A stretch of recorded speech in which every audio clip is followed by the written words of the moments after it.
বাংলাদেশে হিন্দু নির্যাতন এবং ভারত বিরোধী কার্যকলাপের বিরুদ্ধে প্রতিবাদ জারি রেখেছে বরাকের বহু সংগঠন। ধারাবাহিক আন্দোলন চলছে শ্রীভূমি জেলার নানা প্রান্তে। বাংলাদেশের ধর্মীয় সংখ্যালঘুদের নিরাপত্তা সুনিশ্চিত করার দাবি জোরদার হয়ে উঠেছে। শনিবার হিন্দু রক্ষী দল এবং সনাতনী ঐক্য মঞ্চ শ্রীভূমি জেলা শাসকের হাতে দুটি আলাদা স্মারকপত্র তুলে দেয়। সনাতনী ঐক্য মঞ্চের ডাকে রবিবার বাংলাদেশে চলো আন্দোলনের সূচনা হবে সকাল 11:30টায়।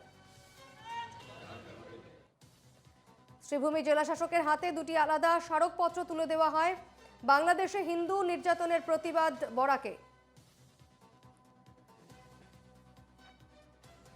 বাংলাদেশে হিন্দু নির্যাতন এবং ভারত বিরোধী কার্যকলাপের বিরুদ্ধে প্রতিবাদ জারি রেখেছে বরাকের বহু সংগঠন। ধারাবাহিক আন্দোলন চলছে শ্রীভূমি জেলার নানা প্রান্তে।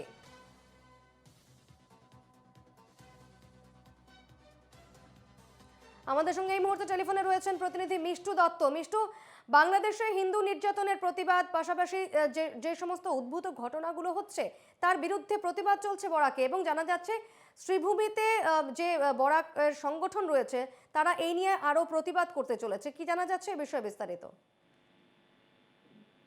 দেখো, প্রায় প্রতিদিন আমরা বিগত কয়েকদিন থেকে দেখি প্রায় প্রতিদিনই বাংলাদেশের হিন্দু নির্যাতন, বিশেষ করে ধর্মীয় সংখ্যালঘুরা যারা নির্যাতিত হচ্ছেন তাদের নিরাপত্তার দাবিতে শ্রীভূমি জেলার বিভিন্ন স্থানে আসলে প্রতিবাদ হচ্ছে, বিক্ষোভ প্রদর্শন করা হচ্ছে। বাংলাদেশ মুর্দাবাদ ধ্বনিতে এক প্রকার উত্তাল পরিস্থিতির সৃষ্টি হচ্ছে। গতকালকে সন্ধ্যার সময় আসলে শ্রীভূমি শহরের অর্থাৎ সদরে এক বিরাট মশাল মিছিল বেরিয়েছিল, এমনকি রামকৃষ্ণনগর শহরে বিরাট মশাল মিছিল বেরিয়েছিল। প্রত্যেকের মুখে মুখে একটাই কথা ছিল যে বাংলাদেশে যারা ধর্মীয় সংখ্যালঘুরা রয়েছেন তাদের নির্যাতন যাতে বন্ধ হোক, এরই দাবি তারা উত্থাপন করছেন। অপরদিকে আজকের দিনে আমরা দেখতে পেয়েছি যে হিন্দু রক্ষী দল এবং আরো একটি সংগঠন সনাতনী যৌথ ঐক্য, সেই দুই সংগঠন আজকে জেলাধিপতির কাছে একটি ভাবে দুটি মেমোরেন্ডাম তারা প্রদান করেছেন। হিন্দু রক্ষী দলের যারা সদস্যরা তারা তাদের মেমোরেন্ডামে উল্লেখ করেছে যে বাংলাদেশ যেহেতু কোনো অবস্থায় সংখ্যালঘুদের উপর নির্যাতন তারা বন্ধ করছে না, সেহেতু ভারত যাতে তাদেরকে কোনো ধরনের সামগ্রী, যেসব সামগ্রীর উপর তারা নির্ভরশীল ভারতীয় সামগ্রী, সেসব সামগ্রী প্রদান করাটা বন্ধ করুক। অপরদিকে সনাতনী ঐক্যমঞ্চ যা নবগঠিত একটি দল, যে দলের যারা কার্যকর্তারা রয়েছেন তারা আজকে শ্রীভূমি জেলাধিপতির সাথে তারা দেখা করে আরো একটি স্মারকপত্র প্রদান করেছেন, এবং তাদের যে কার্যসূচি সেটা আগামীকাল তারা রূপায়ণ করবেন। অর্থাৎ তাদের কার্যসূচি হলো বাংলাদেশ চলো। তারা কিন্তু করিমগঞ্জ কলেজের খেলার মাঠ থেকে সেই যে যাত্রা সুতারকান্দি অব্দি তারা যে যাত্রা, সেই যাত্রা তারা আরম্ভ করবে। এক প্রকার বিশাল এক সমাবেশ হবে কালকের দিনটাতে, এবং কালকের দিন আগামীকালকেও আমরা দেখতে পাবো যে এক প্রকার বাংলাদেশ মুর্দাবাদ ধ্বনিতে আকাশ পাতাল উত্তাল হচ্ছে। অন্যদিকে যদি বাংলাদেশের সার্বিক বিষয়টা নিয়ে আমরা যদি কিছু কথা বলার চেষ্টা করি, তবে আমরা বিশেষ করে সামাজিক মাধ্যমে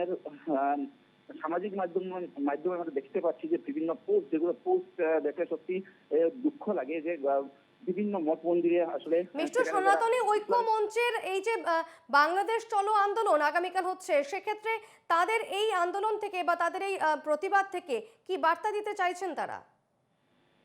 দেখো, গতকালকের যদি সন্ধ্যার সময় কথা বলি, সন্ধ্যার সময় যে আন্দোলন হয়েছিল মশাল মিছিল, সেই মশাল মিছিলেও কিন্তু তারা একই বার্তা দিতে চেয়েছিলেন বা বাংলাদেশকে তারা হুঁশিয়ারি করতে চেয়েছিলেন যে যাতে সেই দেশে অর্থাৎ ডক্টর ইউনূসের নেতৃত্বাধীন বর্তমানে যে বাংলাদেশের সরকার চলছে সেই দেশে যারা সংখ্যালঘুরা রয়েছেন তারা সুরক্ষিত থাকেন, এটাই কিন্তু দাবি ছিল।